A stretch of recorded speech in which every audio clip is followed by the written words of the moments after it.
Samajwadi party के राज्यसभा सांसद रामजी लाल सुमन को बड़ी राहत मिली है।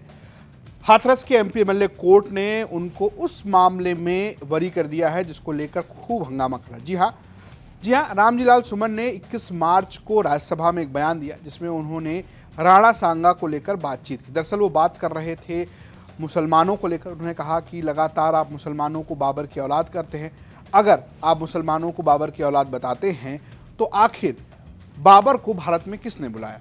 क्या बाबर को बुलाने वाले गद्दार राणा सांगा की औलाद हैं? सभापति महोदय, मैं जानना चाहूंगा कि बाबर को लाया कौन?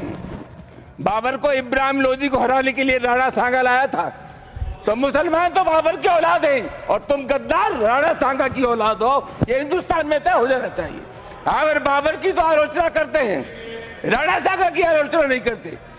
ये बयान जब राज्यसभा में आया तो उसको लेकर खूब हंगामा मचा और इतना हंगामा मचा कि रामजी लाल सुमन के घर पर करनी सेना के लोगों ने एक तरीके से खूब हंगामा काटा। आरोप यह है कि उन्होंने पत्थरबाजी की, हमला किया उनके घर पर।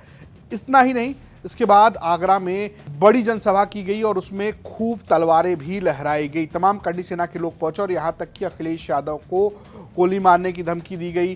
कुछ लोगों ने यहाँ तक कहा कि जब तक रामजी लाल सुमन को तोड़ेंगे नहीं तब तक छोड़ेंगे नहीं। इन सबके इतर एक लड़ाई जो है करनी सेना और उनके समर्थकों ने कोर्ट में खोली और विभिन्न जगहों पर अलग अलग जिलों में एमपी एमएलए कोर्ट पर रामजी लाल सुमन के खिलाफ इस मामले को लेकर मामला दर्ज कराया गया। ऐसे ही हाथरस में भी एक मामला दर्ज कराया गया जिसमें अब फैसला आ गया है।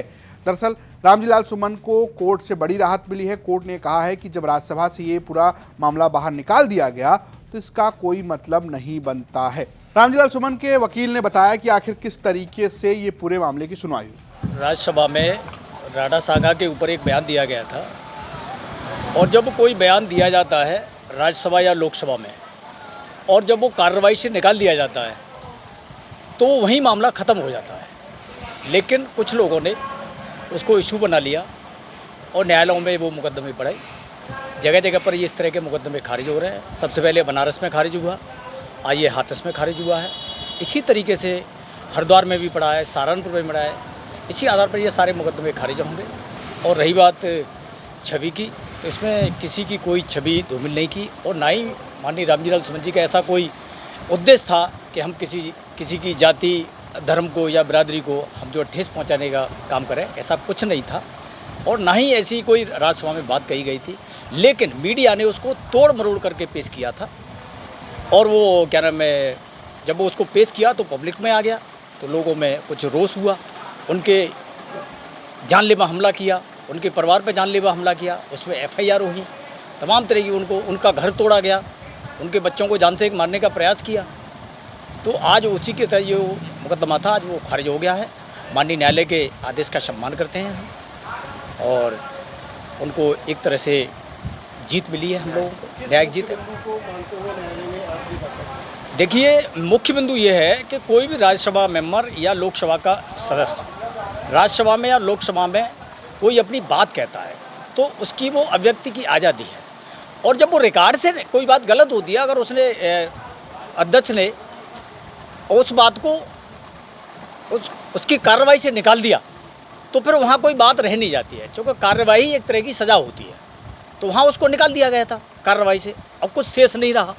लेकिन ये तो मीडिया में अपने आप को चमकाने के लिए सारा ये कार्यक्रम किया था इन लोगों ने, बाकी और कुछ था नहीं, ये तो खारिज होना ही था। फिलहाल इस मुद्दे को अखिलेश यादव ने ना सिर्फ दलित बनाम ठाकुर की पॉलिटिक्स से बदल दिया बल्कि रामजी लाल सुमन इसके बाद खूब चर्चा में रहे।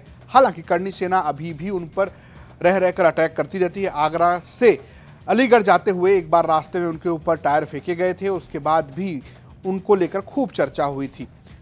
लगातार पुलिस हमला करने वाले ओकेंद्र राणा की तलाश में है और वो यूपी में कई बार पुलिस के हाथों से भाग भी चुके हैं।